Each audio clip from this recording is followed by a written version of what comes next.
Welcome everybody to a civil discussion of, you know what, I'll let Adrian, aka the Dizman, introduce what we're doing right now.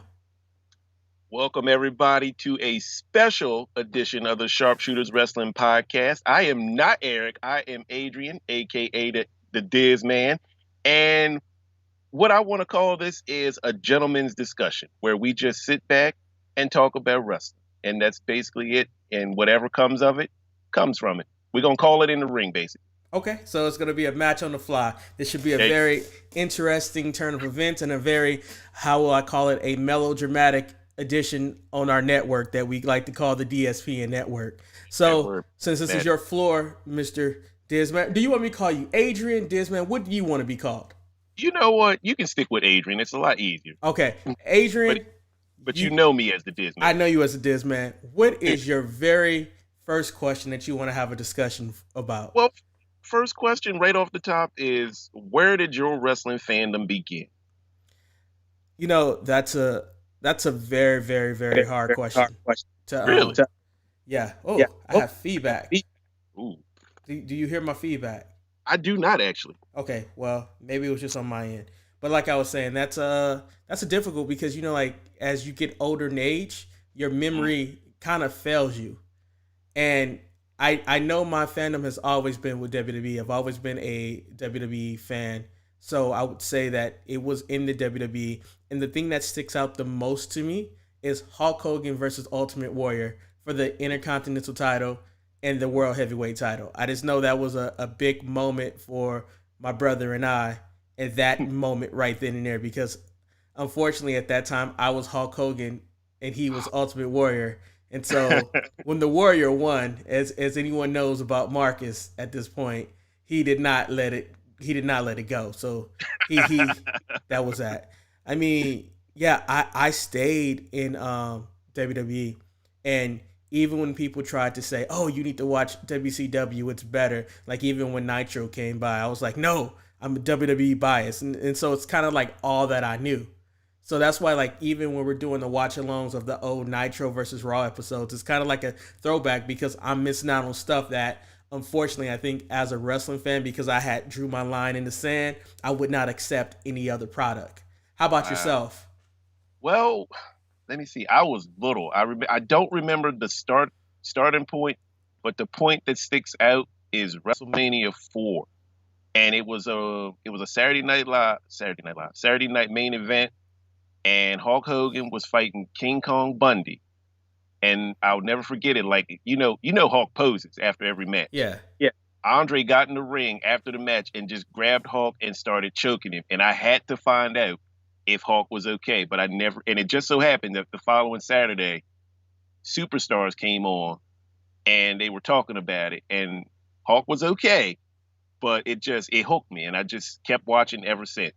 Now we're gonna sound like old men in this situation, but like Saturday Night Main Event was something that Mm, was very special, and it wasn't like you had the guide that every TV has now, where you can find out what's coming on at what time. It just would be like one of those things that I remember staying up late every Saturday, hoping mm. that I would catch a glimpse of Saturday Night Main Event, and of course it would never come on. So it'd be like Saturday Night Live, and be like, "Where's Saturday Night Main Event?" Never happened. But when it did happen, it felt so special because Yeah. you had to watch it in the moment. Because I mean, you could set your VCR if you had a VCR, but like VCRs didn't always work. And I just remember sneaking up trying to watch that and be like, and it was always a big spectacle. So it was like, because growing up, we couldn't buy pay per views, so it's Right. like you might got a special pay per view here and there, but most of them was like you're watching it through the distortion line and you're trying to make out what happened and stuff like that. So that's that is what really set wrestling apart for me. It's just because it was larger than life. And it was like I would call it like watching a live action comic book in so many different ways. It's like you had your Saturday morning cartoons and you Mm, had your wrestling. Uh, yes. Now my question for you, and since it's going, how do you think that magical feeling that we had when we were younger watching wrestling now differs that we're older? I think it's still there, but it's for different reasons now. I think it's because like when we were younger, we believed in what we saw on TV, whereas now the magic is from what goes on behind the scenes. Like, I think the big thing that's sticking in my head is the Kofi thing. Mm-hmm. Like, we wanted Kofi to win, but we didn't think the company would let Kofi win. So when Kofi actually did win, it was a magical moment, not because he wrestled the better match, but because he was booked to win and the company actually believed it. Mm. So it became authentic in so many different ways. Yeah, because there was people who were like, Vince ain't gonna get behind him. He's little, he's black, he's this, he's that. So when he actually did win, it was like, oh my gosh, they did it. They let him win. Wow, this is great. Now, do you think that one of the bigger problems in wrestling is that most people already have a predetermined opinion about what they want to have happen instead of just letting stuff happen? Like, like I know so many people who actually don't watch the product, but they'll Mm-hmm. read the spoilers or read stuff, and then they'll critique that without ever watching the programming. And I kind of feel like that really cheapens the experience of watching wrestling. Mm-hmm. And I agree with that because you might know what's going to happen, but you don't know how it's going to happen. And I feel like you can see a spoiler that says so and so is going to win by disqualification, but how did they win by disqualification? Sometimes you got to see it for yourself before you can pass judgment. Just because you hear about it, it's kind of like rumors or whatever. Yeah, because it's like when you're watching wrestling, and like I don't know if you saw SmackDown this week, where Retribution, invaded the ring, and then at the end of that invasion, the whole locker room clears out, and then here comes Miz walking out slowly. Now, watching that, you can see that happen, and it's planting that seed that possibly maybe the Miz is playing some type of role, but maybe whatever spoilers that you're reading may not include that little tidbit, and then and it's like, oh, and I think with so much wrestling on television nowadays, it's kind of hard to pick and choose. So I kind of understand why people have their, I'm an AEW loyalist, I'm a WWE loyalist, oh, NXT is the only thing that I watch. Do you think it will ever be a day where wrestling fans can all coexist and just enjoy wrestling as a whole instead of taking sides and always ringing the bell that my company is better than your company? I feel like it could be, but some changes to wrestling itself have to happen because I think overall everybody wants wrestling to be special, but I think everybody wants their reason for it being special to be heard. And if you don't agree with why I find it special, then you're just wrong.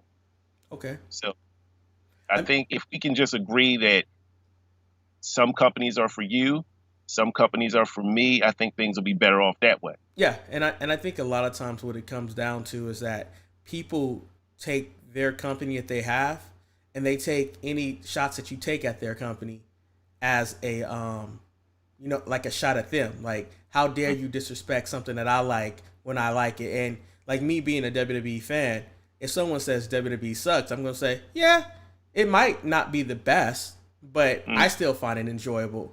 And it was like it happened to me yesterday in that grocery store. I was wearing I went to the Whole Foods and I was wearing a bar T-shirt, with Sheamus and Cesaro on there. So next thing you know, the cashier was like, "Is that Sheamus on your shirt?" And I'm like, "Oh yeah, that's Sheamus." He was like, "I haven't watched wrestling in almost 3 years," and he was like, "Last time we went to a NXT event in Riverside, and we had a brief conversation." And I just let him talk. I didn't try to say, "Oh well, you should watch it now because it's so much better." Like the Thunderdome came out. No, it's like, you know what? You can have your memory, you can have what you cherished, and that's okay. And I think that's something that us as a wrestling community, we need to be able to accept differing opinions of what products people like and what they don't care for. And you know where I went to a show called National Pro Wrestling Day a couple of years ago, and I took my son, and it just occurred to me that wrestling doesn't have to be a certain way because there was different presentations of wrestling. Like the one that stands out was a company called Kaiju Big Battle, where the wrestlers dressed up as like Godzilla's and King Kong type monsters, and they wrestled the match, but it was fun, and and I think that's really what people want, is to just have fun with wrestling. Well, see, like I think for you, and I'm going to speak for you, which is very rude, but like one of the things that you can have in your situation, like you're saying that you're taking your son to a wrestling show, that is your passion. So right now, you're sharing that moment with your son. If he likes it, if he doesn't like it, you're still going to be like, I had this moment. I tried to introduce my son to this. If my son comes up to me and says, "Hey, Dad, when is the next wrestling show we're gonna go to?" You're like, "I got him." If he never says anything, at least you can say you tried. It's kind of like taking kids to baseball games and stuff like that. You're trying to put a piece of yourself off on them, and hopefully they'll take the bait. If they don't, you just deal with that memory. And I think in so many ways that's kind of like how the community in wrestling is right now, where this is my adopted company. This is my kid. And I want everyone to see my kid as the beaming beacon of light that I see them as, and I need you to accept that. And if you don't, you're taking disrespect towards me, which I don't think is the case. Now, let me ask you this. Do you think sometimes our attitudes make them feel that way? Where if like, because sometimes we fans get passionate and be like, well, what you're watching, and we will say things like, what you're watching is stupid. Yes. And it's like they're taking it as, well, you're stupid. The Well, way you're saying it. And I think, do you think if we were just like, nah, that's not for me, there might not be that backlash? yes and no, because I think that even if you try to soften your stance on something, and I would say over the last month, I've tried to soften my stance in regards to All Elite Wrestling, like because I watch it for the show, but at the end of the day, it's not really the product for me because it's not the wrestling that I'm used to. I mean, I like a little bit more realism in my wrestling. Like, and I know it's not real, but I like to see a little bit more selling. Like when you hit a big impactful move, I want that move to be made feel like it's impactful. However, I know there's going to be many people says this is where wrestling is at. This is the best. This is the cream of the crop. This is what it's going to be, and I have to try to reel myself in and say, okay, I accept your opinion. I have a different opinion. Instead of attacking, well, this is why this sucked because they don't sell anything. They don't have any logic. They don't have anything like that. It's just that one of those things that you have to realize it may not be something that attracts you compared to WWE. When you hear people say, "I'm sick of Vince booking things this way," and it's like, well, it's his company, so he can book it the way that he wants to book it. So, Right. like if you don't like it, why do you keep watching it? That's what's always the interesting thing for me. Like when Marcus and I took our hiatus from doing the show, I didn't watch that much wrestling. I watched WWE, but like Mm, anything else, it was like no. I will admit that Marcus is a bigger wrestling fan than I am because he consumes it left and right. He'll watch New Japan, he'll watch Ring of Honor, he'll watch TNA and stuff like that. For me, I guess you could say I have other things and I can only dedicate so much time to my day. If we weren't recording the show, I'm almost confident I would not watch AEW on a regular basis. Just that's just who I am. How yeah, about you? What do you feel about that situation? Do you feel like people are too combative when it comes to their particular stance? I think so. And I'm noticing that because I think it's kind of like you said, they're taking it as their child, and they're taking it personal. And it's like it's not your company. You don't have to, fight the battle. But I think they're fighting the battle because they want you to see it the way they see it. And then when you're not only not seeing it their way, but you're saying it's stupid, then it's like, well, you're saying I'm stupid. And well, why do you like WWE? And that's where all that whole, well, WWE does such and such and you don't say anything. That's when that stuff starts happening because they don't really know what to say. Because Yeah. you just call what they love stupid, but your company or whatever is doing the same thing. So why is it I'm stupid, but they're not?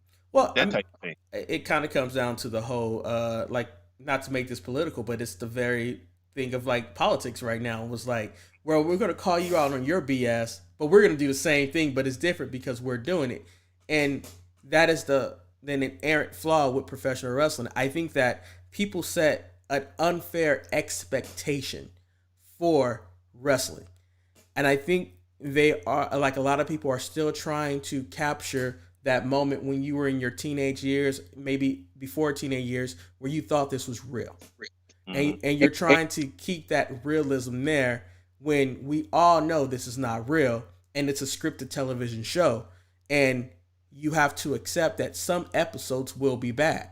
And then you have to ask yourself, will I keep watching this? Like, I'm pretty sure I've never watched an episode of Grey's Anatomy, but I'm almost 100% sure that every episode that they created was not a great episode. But people still accepted it and kept watching it and hoping that it would get better. Then eventually, if it didn't get better, you would just stop watching. Why do you think wrestling fans don't stop watching? I think it's just a case of they want to be there when it gets good again. You know, they want to be there when it goes back to the attitude era feel. And it's like, if we just hang in there a little bit longer, they're hiring this guy, they're hiring that guy, it's gonna get good. And then I'll be able to say, I told you so. It's kind of like the hipster mentality. You know, you want to be there when it wasn't, before it was cool. And I think people are holding on to that. You know, they wanted to be good again. So why do you think people let go, stop watching wrestling, but they still talk about it and they still comment on stuff, but they're not watching it? Right. That's because I think it's their whole, they want to be a part of they still want to be a part of the club. They don't want to go to the club, but they want the club benefits. Yeah. And they want to they want to be a part of the culture. Like, my favorite is like when people say, "Oh, WWE sucks. I quit watching WWE like 2 years ago." But yet you can tell me everything that happened in WWE because you're still reading up about it. So it's like you broke up with your girlfriend, but you're still stalking and making sure what she doing on the side, which is like, if you really letting this person go out your life, let that person go out your life and move on. And then if you hear, "Oh, Tammy's doing really well right now. Oh, I'm glad to hear that." And you're like, let me see how she's doing. And then you see, oh, she is doing well. Oh, but I kind of like what it's like. It's a thing that I think sometimes we need to let go, and then after we have a fresh reset, then we can see it with fresh eyes. Yeah, that makes sense. And I think more people need to do that. You know, just a clean slate with it. Just let it be. Just get it out of your life, or find something different to get into your life. Yeah, you know, but like I said, another hobby. Yeah, exactly. Do something. Take up photography. Yeah, you know, although you'll go broke doing that, or take up podcasting. You know, talk about other things that you don't want to do. Right. When it comes to the programming, and I think it's very clear what shows are garnered toward people. Like, I would say Raw and SmackDown, those are garnered toward the casual fan. Like, they'll have some stuff in there that maybe a hardcore fan could really embrace. But when it comes to like that hardcore fan, that's where Wednesday night comes into play. Like, this is where wrestling is really at its best. Whether you like AEW, you like NXT, these are the two shows that they're promoting wrestling, they're trying to do storylines, and they're going head to head. Have you been enjoying the Wednesday Night Wars? You know what, I have, and honestly, I treat it like I treated the Monday Night Wars. I watch one, and then I watch the other. And it's like, I don't get caught up in the whole ratings or anything like that. I just watch it. Some weeks one is better than the other. Some weeks both are good. And that's about it, really. I consume wrestling like Marcus consumes wrestling. I'm one of those ones that watches everything. If it's wrestling, I'm gonna try and watch it. So I'm just enjoying the food that is set before me. Yeah, and that's great because, like I said, sometimes, one of those courses from AEW can be enjoyable. Like, you'd be like, "Oh man, that was really entertaining." I just know that for the most part, I want to send everything back when I watch it. And like today on Saturday, as we're recording the show, like, I don't think anyone's going to talk about the ratings. I hope they don't, because like, it's like they're going against TakeOver that's on the network, and also the NBA playoffs. And I know for me, I've been watching more basketball than I have anything else. And it's like, let me figure out how to squeeze in a little bit of wrestling to watch this. Yeah, wrestling's not your top priority right now. No. I mean, I Yeah. I barely. I mean, I watched what I had. I mean, I would say Friday. I had to be there because I was interested to see what the Thunderdome was going to be. Mm-hmm. Um, I have mixed emotions on that one. I'm still trying to figure that out. I'll probably have a more definitive position by tomorrow when we record the other show. But Here we it's go. Cliffhanger. Tune in tomorrow. yeah, you got to give them a little tease Yes, because you're yes. still trying to figure it out. So who is your favorite wrestler of all time? Of all time, The Rock.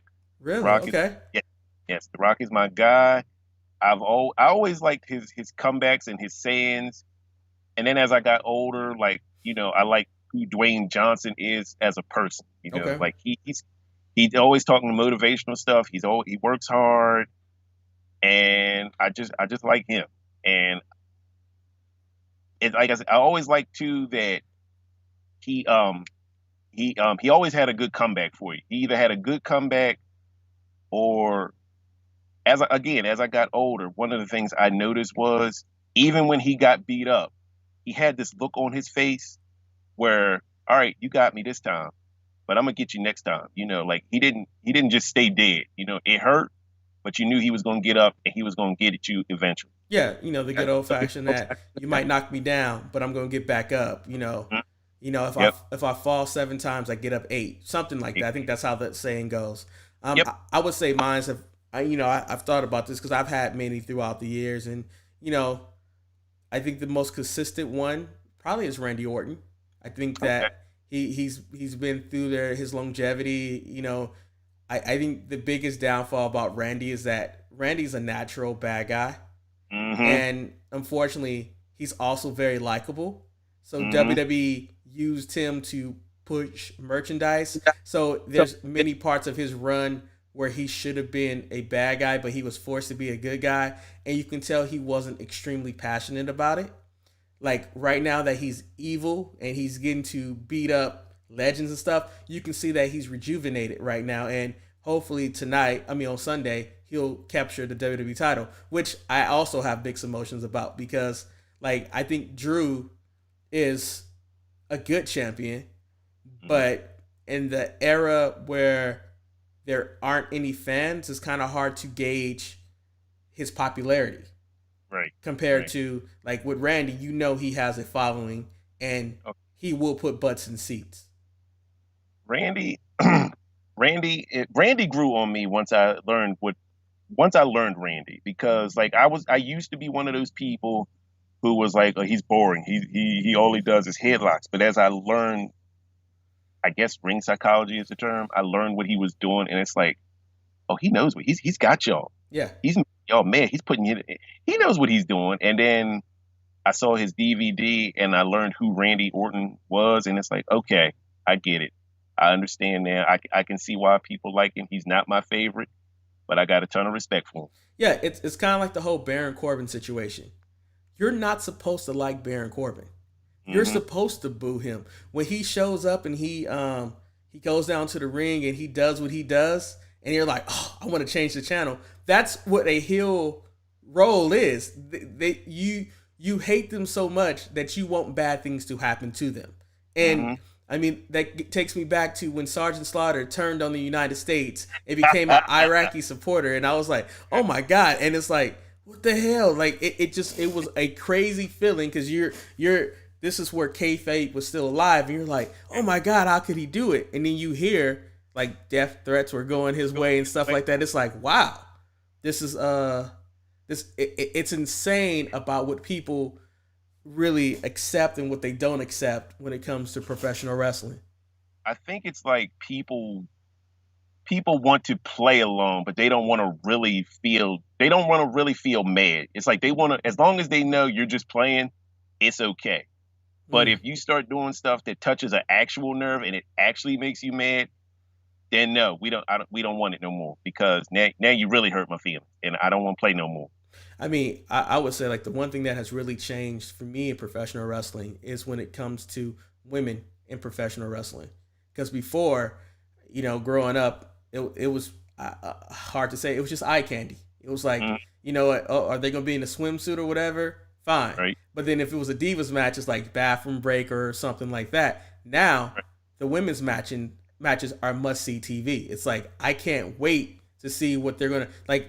They are bigger stars right now. I think they're some of the bigger stars in wrestling right now, and it sucks that AEW can't seem to get their women's division together because like you really need to get on this train of having great women's matches and that's how of the new generation of women wrestlers, who is your favorite female wrestler right now?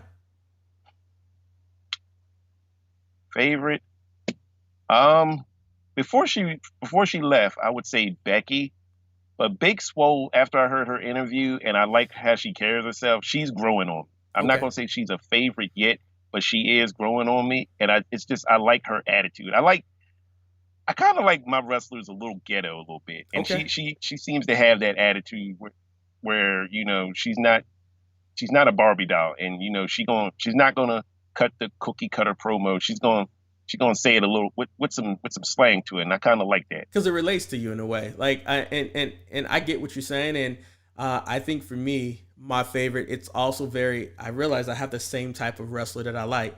It's the Randy Orton mode, and that's Sasha Banks. She's Okay. inherently a bad guy.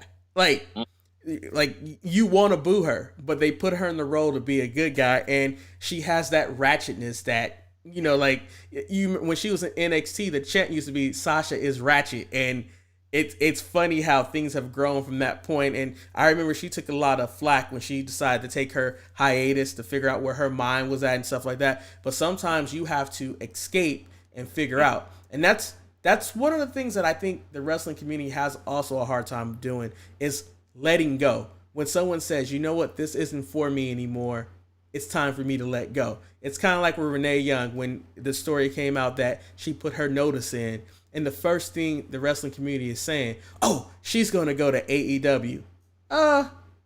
Maybe she's not. Like maybe, I mean, she is releasing this cookbook. I see that she know how to use Adobe Lightroom, so maybe she's into some type of photography. Maybe she's going to pursue something else before she jumps right back into wrestling. And I was like let her be something else. Just because John is in AEW doesn't mean that she jumps there also. Right. Exactly. Her real name. I think her real name is Renee Paquette. I don't know her, but I think that's what it is. But anyway, let her be Renee Paquette for a little while. Let her live her life. Let Yeah. her find who she is and pursue her dream. And if she comes back to wrestling, she comes back to wrestling. It's like one of those things that you got to walk away. Be able to. You need to know when you need to walk away. And considering everything that's going on with the pandemic and stuff like that, I could not imagine wanting to make that trip to Las Vegas every weekend to be in a thing. And especially when you got the virus itself. Like, why would I jeopardize my life for this again? It just, and who knows? Maybe her and John wants to start a family. Maybe. You I just feel like. Oh, I'm sorry. no. Go ahead. Oh, I was just gonna say. I feel like wrestling fans don't want you to go until they're ready for you to go. They want to be able to kick you out, I guess. Yeah. Yep. It's kind of like when Becky announced that she was going to be a mom, and I remember it was negative response about that. It's like, how you're the top of the food chain right now. How dare you decide you want to be a mom? Like, Mhm. who are you to decide what she can be or what she like? Go ahead, let her be a mom. I mean, like Beth Phoenix is a mom. Exactly. It's like it's one of those things. It's like you can be what you want to be. You don't have to be defined as a professional wrestler. And I think that's one of the things that The Rock really set the standard for. Because yeah, Hulk Hogan dibbed and dabbed in Hollywood, but Mhm. The Rock really showed that there's life after professional wrestling. And But it is even hilarious more that John Cena, who criticized The Rock, is also on that road too, because you see him on the I think the credit repair your credit commercials now. And I'm like, damn, that's yep. John Cena.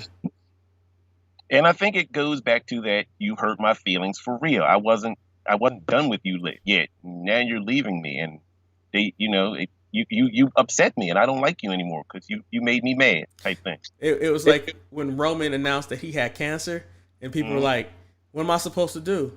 I want to Yeah. boo this man, but he didn't have cancer. I'm torn." And so, like when he finally came back, it was like, "Yeah, but boo." Like it's like you're mixed.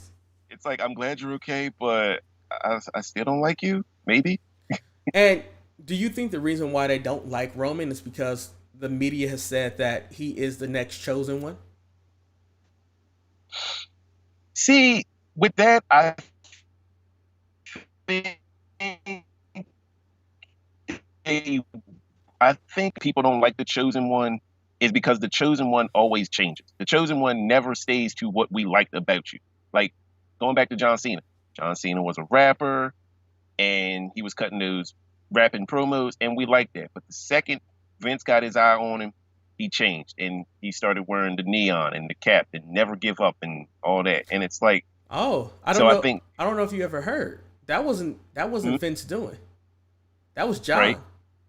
John made that decision. See, I did not know that, but I think the perception is he had to do that. Well, The company so made him do that. John said because John had a foresight of like seeing things. Because I mean I don't know if you ever heard the interview where he was trying to learn Mandarin because he said the Chinese market is so untapped and it's just Okay. ripe for the picking.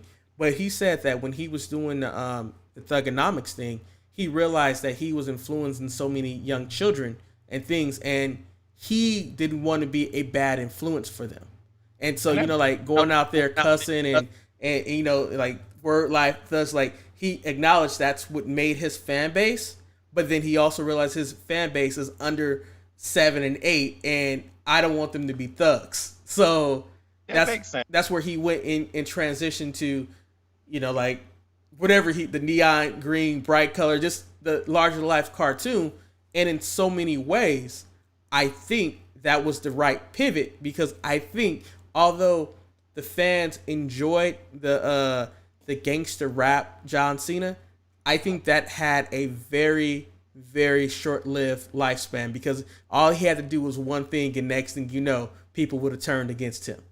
Right. Now, here's a question about that. Do you think, and I'm noticing it with a lot of things WWE does, do you think had he done like just a sit down interview where he talked about he wanted to make a change, I want to do things different, I want to take a different route for the kids, do you think it would have been more accepted? Because I feel like a lot of times WWE just changes things and they don't say anything. It's just like when that Raw Underground. Let's talk about that. Like Raw Underground, we just doing this now, and it's like there's no build up, there's no story. We just all of a sudden this is what we're doing. Do you think things would be better digested if they at least gave you a chance to prepare yourself for the change that's coming? No, No. and it's a quick no for me because the one thing I've learned, especially from doing this show for as long as we've done it, is that wrestling fans are fickle, and unfortunately, they don't really know what they like at this point.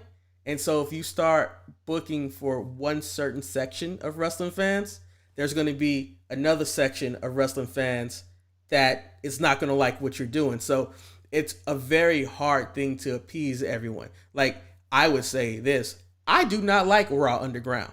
I don't Mm. get it. I don't know what the purpose is. If I wanted to watch MMA, I would watch MMA. At least I can know it was real. I But mean, see, go oh, ahead. Go. You was gonna say. no, that's what I was saying. Like, now, what if they had like 1 week Shane comes out and says, "What you're doing here is nice, but I'm doing something better," and be like, "What you talking about?" You'll see. And then another week, you hear some banging coming from the basement, and then like like a build up slowly, like, Mm-hmm. and then all of a sudden, like, this is where the real fights happen. If you got beef and a 3 count ain't gonna settle it, this is where you come to. You come to the underground and you get your business done here. Do you think you would have been more accepting?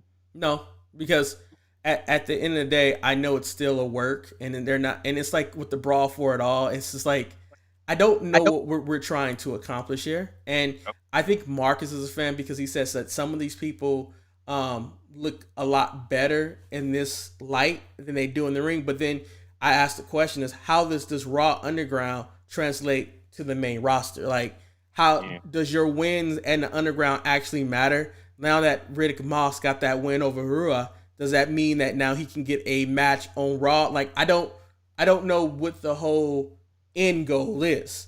And as for your point, like if they did the build up, I mean that could have worked, but I think at the same time, WWE, the way that they book their programming, they want you to assume a lot of things have already happened. So everything that you said Shane could have said on TV is when they announced that Shane McMahon was going to be here on Raw, and then he showed up in the Underground. You have to imply that, possibly maybe he didn't like what he saw on Raw. This is why he decided to make the Fight Club down there. And that's my biggest problem with it. Like you said, you have to assume things, and I don't like doing that. That's probably why my books are so detailed. But I don't, you know, tell the story. Let the story come out. But then you go to the competition, which is AEW, and I quite frankly don't know what the story is that's going on. I've tried to figure it out, but like you tell me you have rankings, and then I look at the rankings, and then like the people's records don't make much sense of how this person is ranked lower to somebody who has more matches, and it's like, are we basing these rankings off of quality of matches or after quantity? It doesn't make any sense. And then at the end of the day, to me, week in and week out on AEW, they're pushing the same people. And when WWE does this, they get lambasted. But when AEW does it, it's like, oh, it's just another walk in the park. Or they're a new company. They're only 2 years old. But week in and week out, we see Cody, we see the Elite, we see the Young Bucks, we see possibly the Dark Order. But you don't never see like a random match of, let's say, the Butcher and the Blade versus TH2. I think that's their name, or something like that. It's like, you talking about, but I can't think of their name either. Angelico and Jack Evans. I know them as individuals, and it's like you don't see matches like that. It's like it's almost a repeat performance of everything over and over. And then like, can we get an update of what Pac is doing? Because Pac was one of the hottest commodities. And then what happened to the Lucha Brothers? They were there. They were fighting with the Butcher and the Blade. Next thing you know, they've disappeared off of television. And it's like, do you really want me to watch AEW Dark? And then I ask myself, do I really want to commit myself to another possible 2 hours of TV that I need to watch at a computer or possibly on a smart TV when there's so many other things that I need to do? And it's like, no, I don't. I want you to be able to tell me the story of what's going on. And I think that's where my bias for WWE exists, because I'm able to accept the implied story of what's happening in WWE, but I want AEW to be more direct and tell me what's going on. And I don't think I could ever be satisfied without having a more direct answer of what's going on in AEW. It's just who I am. Yeah, and I think that's kind of where we differ a little, because I'm like, at least AEW is telling you that there's a story going on over here. Now, it's up to you whether or not you watch it, but it's over there if you want to. Whereas WWE's just, and I might be wrong, but I feel like WWE's just like, this is what's happening now. Sit down and watch it and deal with it. And it's like, you could at least gave me a little something. Nope, this is what you're getting. Kind of like when you were a kid and your mom or whoever made you eat your dinner, but I wanted pizza. Well, you got meatloaf. Eat it, and that's it. Or the infamous, I need you to go do this. Why? Because I told you so. You don't need to have no reason. Yeah, it's like, oh shit. Yes. And you walk away mumbling, but you still do it. You're right. So, are you a tag team wrestling fan? Yeah. Well, I'm an overall wrestling fan, but yeah, I do like tag team wrestling. Yeah. Does it disappoint you that WWE doesn't take tag team wrestling seriously, and does it make you, like AEW a little bit more because they have really embraced tag team wrestling per se? But I don't know, in my opinion, I don't feel that they have embraced it. I think that they're trying to make up for their shortfalls of their roster, but that's another story. Would you like to see WWE take tag team wrestling more seriously? I'm gonna be honest. I would like to see wrestling as we'll stick with WWE. Yeah, I kind of would a little bit. I want to see more teams. Like, yeah. I don't want to see makeshift teams anymore. Like, I miss like the Steiner Brothers or Legion of Doom or Harlem Heat. Teams that wore the same outfit, and they had double team moves, and their finisher was a double team move and stuff like that. And I want to see that from WWE. Like, I kind of miss the Usos a little bit. Yeah, Or the Usos was a big loss, but I mean, when you really think about the Usos, it was like the Usos and the New Day, and that's yeah, the only team that you really had.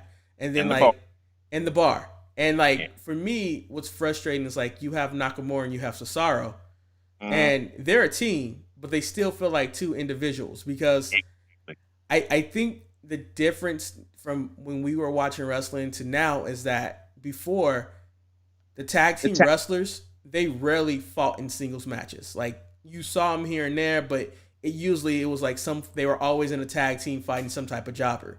And if it was a singles match, it was with another tag team. Yeah, that they were See, about to have a tag team match against. it would be Now, like Marty Jannetty against Bret the Hitman Hart or something like that. now you can see Cesaro and Nakamura having individual tag matches left and right all the time, and it's just like, huh, what exactly are we doing here? Like, are we taking this division seriously or are we Mm, not? And with WWE, with so many people on their roster, you can actually take the time and invest and make credible tag teams.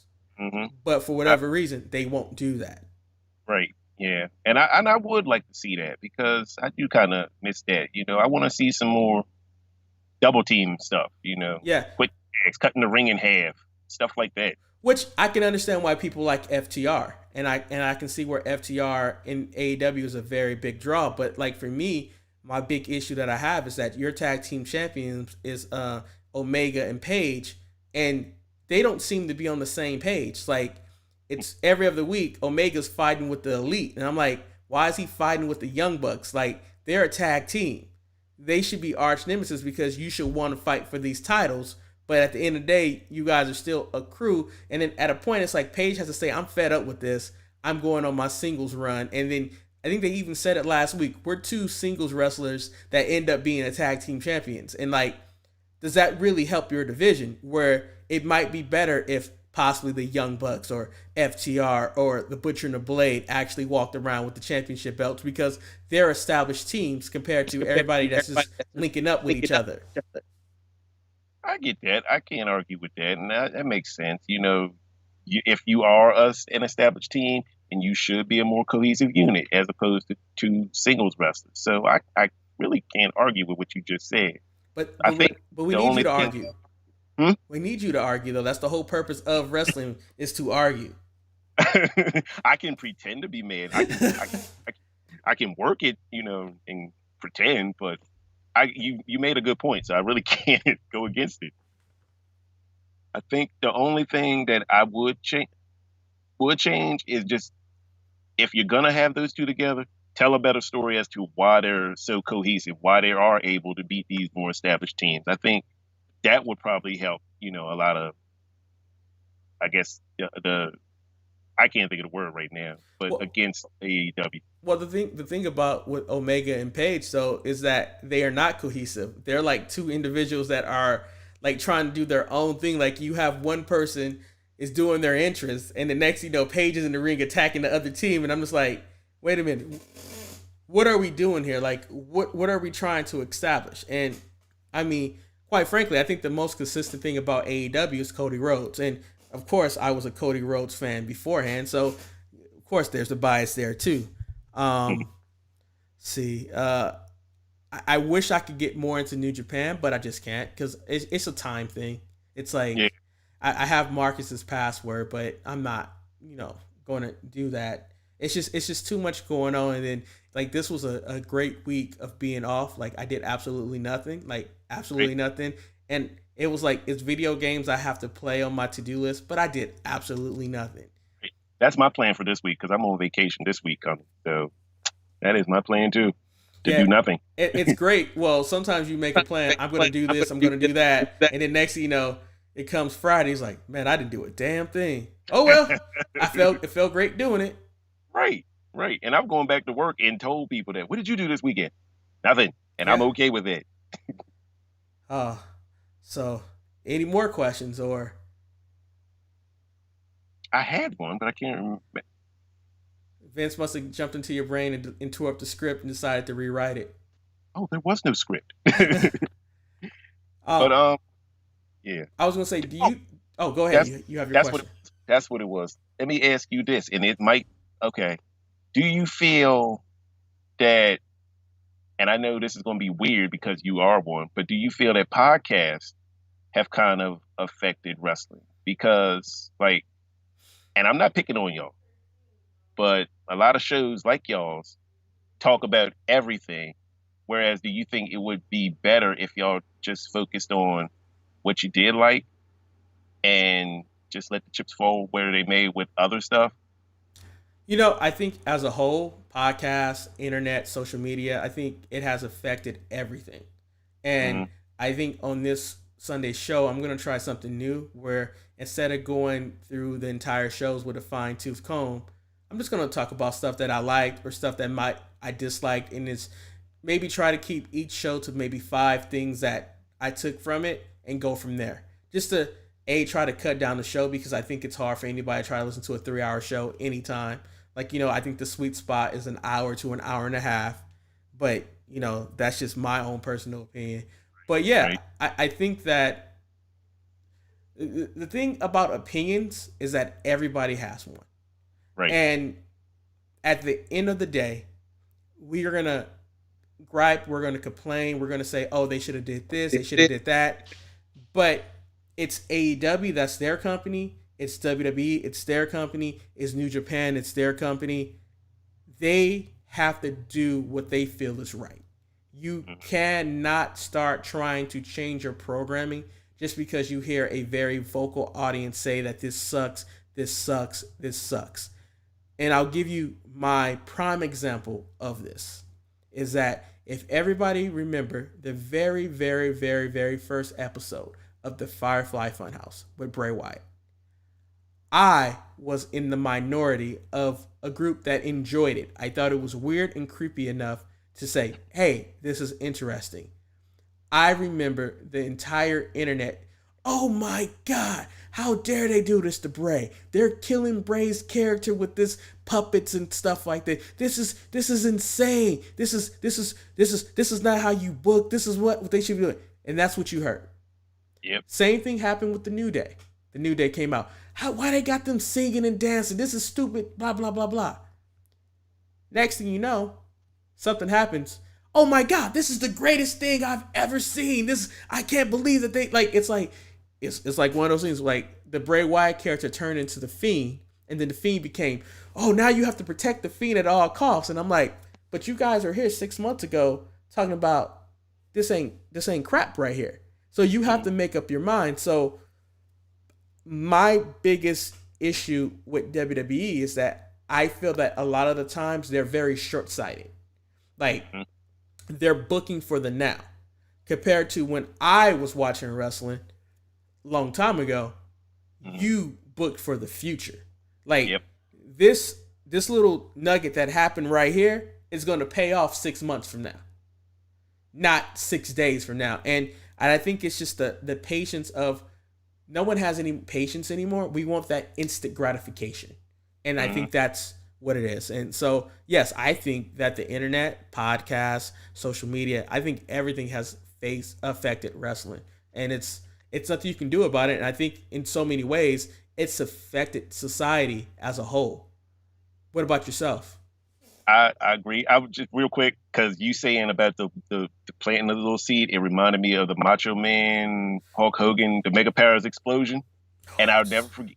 And looking back on it, it was like it was a Survivor Series. I think it was Survivor Series '88, and all Macho Hulk Hogan did was he boosted Liz up. It was a little thing, Yeah, but as when the whole feud came together, it played a big role in it. You touched her. You have lust in your eyes, brother. yeah.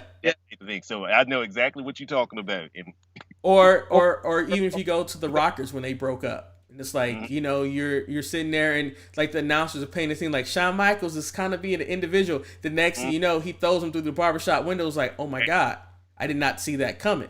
yep, And but it's you like should have. you should have seen it coming. And like all the seeds were there for you to see it coming. And Hmm. and it's like one of those things that sometimes it's like you need to reserve your opinion. And that's like for me with the underground, I'm 2 weeks in. I still don't know what it's about, but Hmm. I'm not ready to say, you know what, this is complete trash because I don't want to be on the wrong side of history where I'm like, oh my God, that sucks. And the next thing you know, it becomes something really, really, really, really, really good. I don't think it can, but it could happen. Yeah, yeah. And I think, like you said, people just need to be patient. Wait, see what's going to happen, because all it'll take is that one thing that sparks to spark the flame, and then there you go. You got a full inferno. Yeah, and I mean it happens on so many different things, and when it comes to characters, when it comes to people who are trying to figure out who they are. I mean, sometimes it takes time for someone to figure out what their character is going to be, and I, like, oh, go ahead. oh no, I was going to say, I think too, a lot of it is they don't have hope in the company. Yeah, And I think because I think that they don't feel that the company is gonna get behind it and find let it be that thing, or if it does become that thing, they're afraid it's gonna get taken away. like I would say wrestling fans, you have two ways to approach things, and I would take it to food because I'm Mister Hate on the Plate. Apparently, that's what my co-hosts tell that I am. But at the same time, like, let's say this: you can go and buy you a TV dinner that you make in the microwave.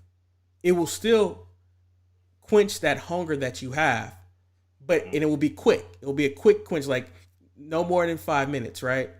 Or you can take the time, go to the store, buy all the ingredients, chop it up, and put all this time in, and you let it marinate, you let it cook for some time, and the next thing you know, that meal is gonna be delicious. And it just you have to figure out what type of person that you are. Are you Mr. I want a microwave type dinner?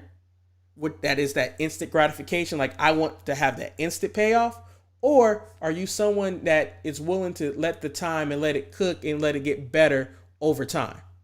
I'm a little bit more patient when it comes to my wrestling. So I try to give things the benefit of the doubt. There's some things I just can't stand. Right. And some things I just can't accept. But there's also some other things I'd be like, you know what? Why not? Like, Marcus hates the fact that I love Cameron Grimes, but I think Cameron Grimes might be the biggest MVP of NXT because he's so annoying. Like, he does it very well. Like, you want to see him get beat up. Mm-hmm. And it's simple as that. Different. Yeah. Different. There aren't many hillbilly, delusional, hairy wrestlers that are in professional wrestling, to the point where you forget that he's kind of a smaller guy. It's just because there's nothing like him right now. He's his own character. And that's what I like. And I think that's what wrestling needs, like more different, just more diversity and more different stuff, more Cameron references and stuff like that. I mean, more thick boys. I don't know what he is, but he's interesting enough. Like, when you look at Damian Priest, we've had Damian Priests before. What is setting you aside from being the Dark Angel Playboy Club getting, like, you're a darker version of MVP. You're like if Raven and MVP had a love child. And it's like, I need a little bit more from you. And then, like, when it comes to Keith Lee, it's like, Mr. Lee, could you speed up your talking? And just like, it's so many things that you want to have happen. And then it's like, you have Karrion Kross, where it's like, oh, he's a resident badass that wants to kill people. Like, he wants to fix things that are wrong, whatever. So, like, he's a cleaner. He's, in so many ways, he's what I see WWE could have did with Kenny Omega if he made the jump. Like, you took that cleaner, Terminator character and put it that way with all the fire and smokes, where he's just there to cleanse everything. It might have would have worked. It would have gave him a little bit more of finesse or presentation to him. But that's like, I like the Karrion Kross character, and like, I'm torn. And I'm like, do I want Kross? Do I want Lee to win? It's like, it's very weird for me. Yeah, I got you. Now, wait, real quick, the Kenny Omega thing. Would you have him be the psycho like Karrion Kross? Is that what you mean? Yeah, like, because like, you know how like he has like a lot of Terminator moves, and like he has like a Terminator base, and if you watch any of the Terminator movies, like, their whole purpose is to come back and try to get rid of the wrongs that made the future bad. And if you embrace that, where the one thing that you can say WWE does very well is that they know how to create characters and really make a ambiance and a presentation around them. And that's the one thing that I think that Kenny lacks. He doesn't have that entertaining seasoning that you might need to be as successful as you can be, or be the greatest wrestler ever. Steak, as Jim That Ross that said. sizzle, that sizzle, like that little sprinkle of that salt right there on that steak that takes it to that next level. Yes, Like in the ring, he's great, but outside the ring, it's like I don't care. I got you. That makes sense. Okay. Yeah, and I think would you say that for like AEW as a whole, like maybe they just need that sprinkle, that seasoning, or something like that? They Could that? need somebody that just says no. Like, oh no, we don't need to do this. Like I know one of the big things that they said about AEW was like we're gonna let the talent determine what they want to have happen and things of that nature. But I think you need to have someone that can go and tell you like, you know what, this might not be the best way to do it. I know you guys are trying to be cutting edge and things, but it's a reason why this has worked for this long. Maybe we need to do it this way. Like week in and week out, you hear Jim Ross complain about them not following the tag rules and things of that nature. There's a reason why the tag rules are there. It's because when the bad guys do bad things behind the back of the referee, you actually get a reaction compared Right. to when you just have people in the ring going beyond 10 seconds. It's like it's just chaos. Like let's just make the tag matches tornado tag. And that's probably an old man yelling, "Get off my porch! This is not what tag team wrestling is." But for me, it's like you have to have a foundation of rules because if you don't have rules to break, then what makes this team the bad team compared to the good team? If everybody's breaking Right. rules, That makes sense. And I think a lot of the wrestlers there's problem is that it pops the crowd, so it doesn't matter. What difference did it make? The crowd liked it. That's all that matters. yeah, And I I don't think anybody's willing to make the crowd boo. right, exactly. Like Yeah, yeah, no one is gonna take that Randy Orton approach and put somebody in the headlock for 5 minutes and just sit there with the headlock on there till the crowd just gets so agitated because yeah. they're all searching for that. I guess you can call it the pop. Hmm. Like I don't know if they like. I'm thinking on their roster. I don't know if they have a true bad guy on the roster, Really don't.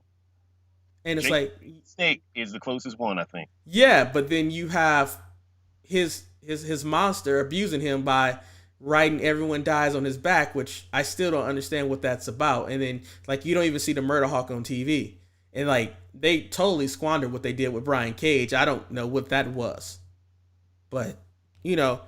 Yeah, What time will tell. Maybe in 6 months it might be a different tune. Maybe I'll be like, "Oh man, AEW is the greatest thing ever." I don't see that happening, I but don't. it's a possibility. Anything in life is possible. Yeah, maybe you'll hold it in higher regard. I think. Possibly. Yeah, yeah. I Well, could see that happening. let me just point out for the record, not many people may not remember this, but I wasn't the biggest NXT fan at one point.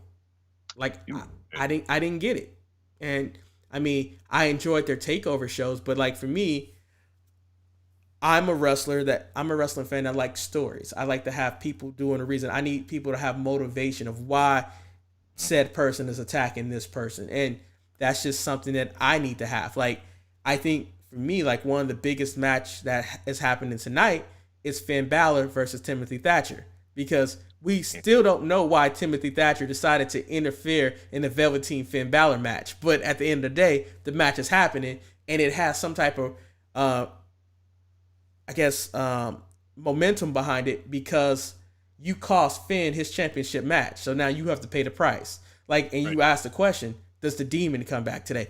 That's the one thing that you always have with Finn is when does the demon come back? right, right, right. I don't see it happening because he's a bad guy now, and the demon is a good guy. But you never know. He You could do something different with the demon, and just you just you not never know. Because right. like technically Bray is a bad guy, but he's a good guy. Technically, Yeah, but it's so weird. he did something to who was it, Alexa Bliss. So I don't know if he's a good guy or not. People let that go. It was like True. It was like Randy saying the N word. Like he literally raped her in the ring, and no one said like it's okay. And at the end of the day, the roles got reversed. Is that Bray become the good guy, and Braun is the bad guy because he's like I don't care about you, Alexa. And I'm like, damn, that's cold, man. That's Ain't it? cold. I was like, shit. I But was like, that kind of caught me off guard too. But you know what it is? It all depends on who says it or who doesn't. But Adrian, at the same time, it made me more invested into the story. Like the whole idea of like Braun, who they've teased for almost a year about him having feelings for Alexa. All of a Mm-hmm. sudden, it's like, you don't mean shit to me. Yeah. And the next thing you know, she has this moment of tenderness with the Fiend. It's like, where are we going? And it's like, it's that little extra bit of bait that makes me say, you know what? I don't know if the Fiend and Braun Strowman can have a great match, but they Mm-hmm. have enough stuff that's going on around the match that I want to see what happens, because you really have to feel like Alexa is going to play some form of a role in this match on Yeah. on Sunday. It's the theatricality of I love the theatrics, man. I love the it. theater. If my high Yeah. school had theater, I might have been in theater. Who knows? But you know, Adrian, I think we have spent an hour enough Yes, time, sir. and I think Yes, it's been a great conversation of just it letting the has. conversation take us to where we needed to go. Called Um, it in spring. Time to go home. yeah, I've already told Manny and Marcus that you may plan on doing a sit down with them just to have a conversation about their view on wrestling. So just let me know when you want to do that, and I can link it up. I Um, sure will. I hope you guys enjoyed this conversation that we have. Please comment. You know, we will visit the comments and we'll keep the conversation going. If there's anything that you heard that we said that you want to talk more about, we can have the conversation in the comments. So please comment, please like, please subscribe. Please Yep. tune in tomorrow when we cover the results of NXT, AEW, and a SummerSlam preview. We have a full pack weekend. We want to thank the Dizman for joining us in this adventure. Thank you. Anything you? How about you go ahead and plug your products before we sign off? Oh, yes. Why? Why? Thank you. First of all, real quick, thank you for agreeing to do this. Taking time out of your busy day on a Saturday, no less. So I really appreciate that. And second of all, I want to inform the world about my books, AWO Big Time Players, Episode 1, The Beginning of Change, and AWO Big Time Players, Episode 2, Continuing to Grow. You can pick both of those books up at Amazon for $15.98. So just add 2 pennies, $16. Where can you beat that at? Two books, $16. And real quick, I'm looking for business partners. So if you are looking to make some extra money in a fun, lucrative way, reach out to me. I'm on Facebook. Message me and let's talk today. That's all I'm going to say. I'm piquing interest. All right, and at that point, also if you want to help support this show and keep the momentum going as we keep creating different shows left and right for whatever reason, and honestly, we need to give a big congratulations and a round of applause to Manny and Marcus for the effort and work that they're putting into making this a viable platform for people to come up and discuss professional wrestling. I mean, the cameo appearance of Shotzi Blackheart opening the show was quite shocking because they did not tell me about that. So I really commend them for the work that they're putting in. So make sure you check them out on Tuesdays and Thursdays for the Untitled Manny and Marcus show. And don't forget to check us out tomorrow for the main show. And with that, we hope you guys enjoyed this episode. Make sure you, if you want to buy merch, go to storefrontier.com/DSPN. I totally forgot how to plug our stuff. Until next time when we have another gentleman's discussion, Yes. I'm Eric. And I am Adrian, a.k.a. the Dizman. And then we leave you with this. Stay sharp. I'll see you tomorrow.